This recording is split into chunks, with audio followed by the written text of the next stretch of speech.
Kemenangan timnas Indonesia atas Vietnam dalam laga kedua Piala Asia 2023 yang lalu membukakan sebuah timnas untuk bisa lolos dari babak fase grup Piala Asia untuk pertama kalinya sepanjang sejarah. Meski menghadapi raksasa Jepang di laga terakhir nanti untuk memastikan satu tiket ke babak 16 besar, terdapat banyak skema dan jalan yang bisa dilalui oleh timnas Indonesia. Kami akan mengulas skema kelolosan timnas Indonesia ke babak 16 besar Piala Asia.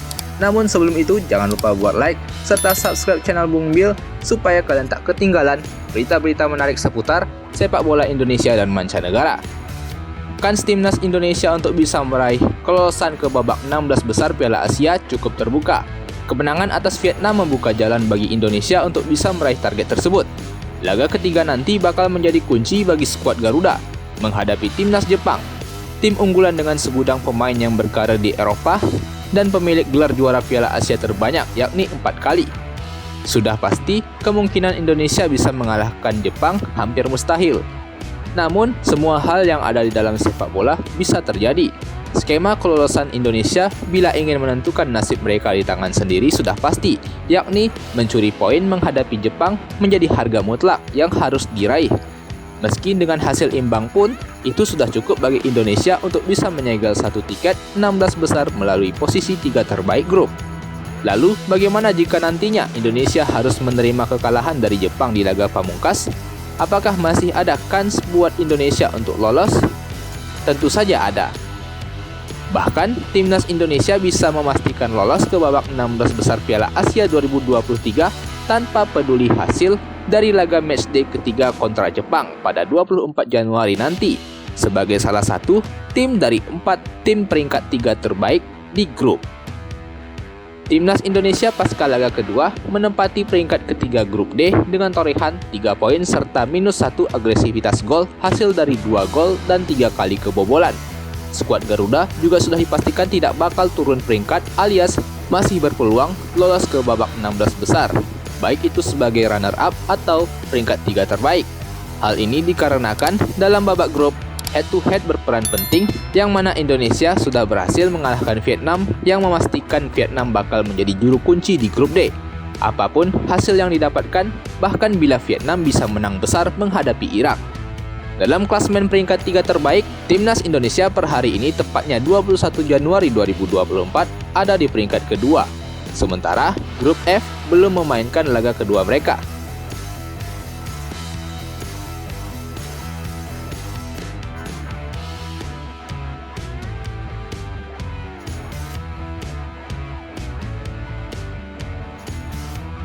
Katakanlah hasil dari laga kedua grup F terdapat tim di dalamnya yang menggeser timnas Indonesia dari posisi kedua klasmen peringkat 3 terbaik, dalam artian antara Oman, Thailand atau Kyrgyzstan yang meraih 3 poin seusai laga kedua grup F terlaksana.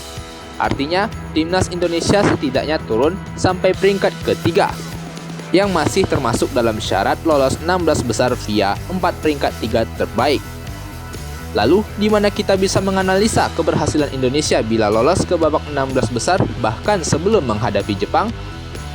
Timnas Indonesia baru akan memainkan laga ketiga di grup D kontra Jepang pada 24 Januari 2024. Sementara 3 grup sebelumnya yakni grup A, grup B, dan grup C akan dimainkan sebelum tanggal tersebut. Jika hasil 2 dari 3 laga di matchday ketiga grup tersebut tidak menghasilkan tim yang bersaing di 4 besar peringkat 3 terbaik, maka timnas Indonesia sudah dipastikan lolos ke babak 16 besar. Kok bisa? Jadi begini, total ada 6 grup.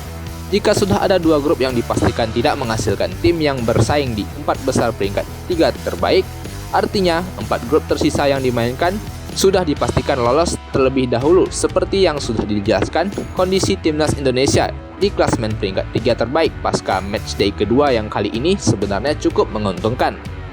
Lalu apa saja syaratnya agar Indonesia bisa lolos dari fase grup sebagai salah satu peringkat ketiga terbaik sebelum laga menghadapi Jepang?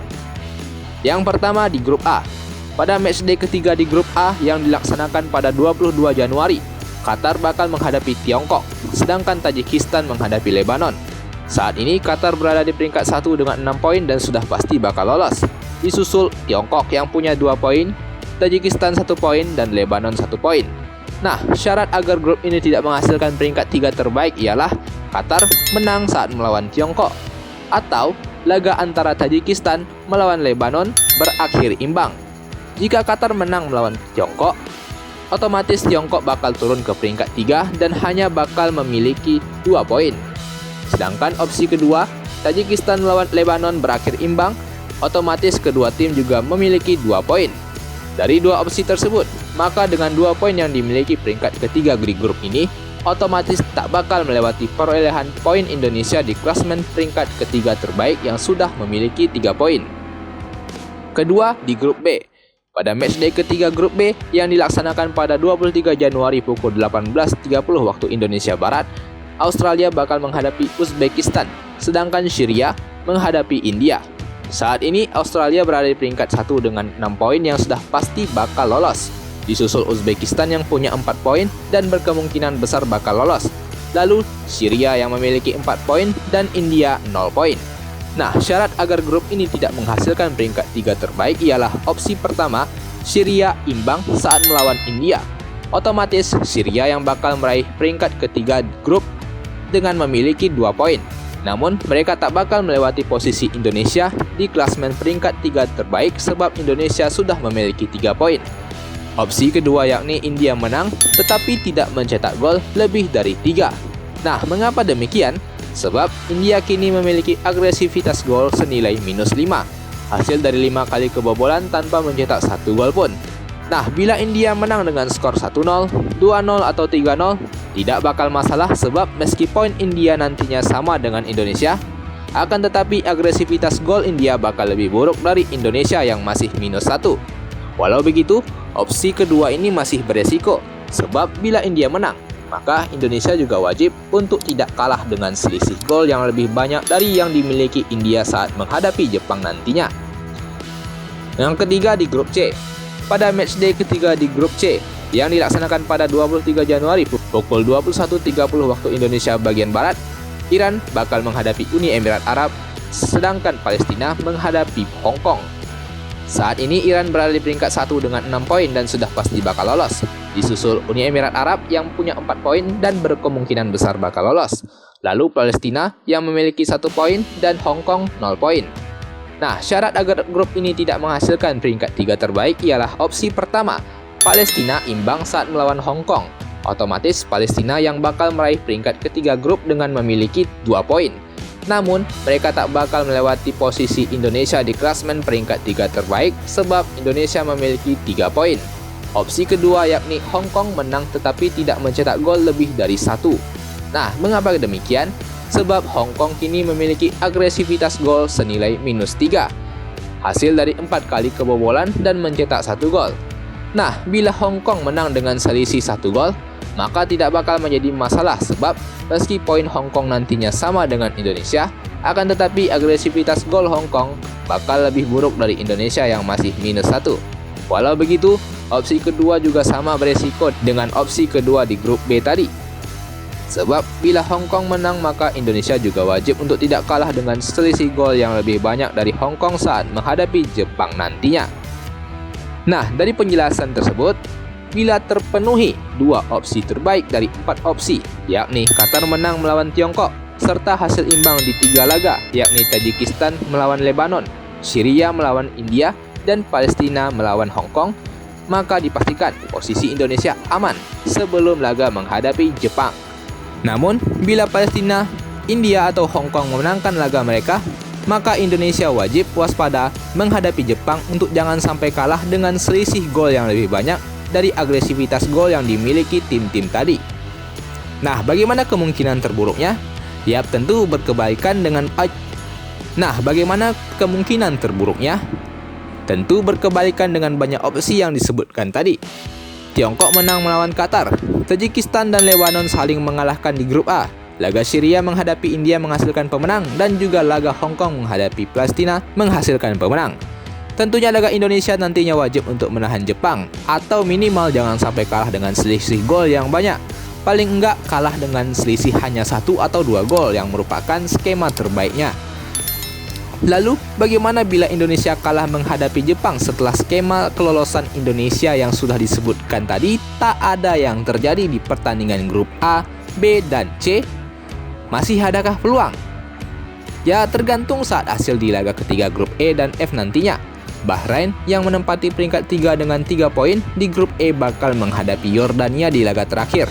Otomatis, Yordania harus mengalahkan Bahrain dengan selisih gol yang lebih banyak dibandingkan agresivitas gol yang dimiliki Indonesia setelah menghadapi Jepang. Sama dengan grup F yang berkemungkinan diisi antara Thailand, Oman, atau Kyrgyzstan. Hitung-hitungan selisih gol bakal berpengaruh juga bagi nasib Indonesia di Piala Asia nantinya. Memang dari semua opsi yang sudah disebutkan tadi, opsi terbaik yang dimiliki Indonesia tentunya ialah wajib mencuri poin saat melawan Jepang. Hasil imbang cukup untuk membawa Indonesia meraih tiket kelolosan, apalagi jika nantinya mampu mengalahkan Jepang. Tentu bakal menjadi sejarah apik yang dimiliki Indonesia bisa mengalahkan Jepang.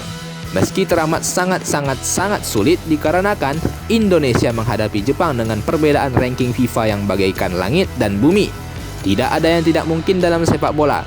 Timnas Indonesia punya pilihan. Menentukan pilihan di tangan mereka sendiri atau menggantungkan harapan pada situasi di grup lain. Satu harapan, semoga hasil yang terbaik yang didapatkan Indonesia nantinya. Bagaimana menurutmu Bung dengan skema kelolosan Indonesia ke babak 16 besar Piala Asia 2023? Akankah Indonesia dapat meraihnya? Coba tuliskan tanggapan kalian di kolom komentar dan jangan lupa buat like serta subscribe channel Bung Bil supaya kalian tak ketinggalan berita-berita menarik seputar sepak bola Indonesia dan mancanegara. Thank you.